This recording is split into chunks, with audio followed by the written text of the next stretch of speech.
Okay, just take 1 or 2 minutes to go over the assignment here. So we'll start with Zen thinking next week, but now let me just turn to the attendance assignment 3. Again, write 1 to 2 paragraphs, 1 page maximum. What is the main idea you took from this week's lecture? And if you want to do the extra credit and gain a few more points, write another 1 to 2 paragraphs or 1 more page maximum. For these 2 questions, 1, name 1 similarity and 1 difference between the teaching of Buddhism and Christianity as discussed in this lesson.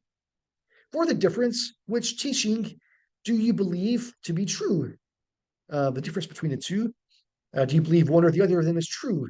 Give reasons for your answer. And number 2, briefly describe Zen as discussed in this lesson. What makes this branch of Buddhism so popular? So that's the assignment for the week. Please send that to me by email within the next week or so. Again, if you ever want copies of the lecture, let me know and I will send that to you. And if you want a copy of the grading guide, I'll send that to you. Just ask during the email for me to send that to you, and I will. Hope you all have a great week. We will see you next time. Take care.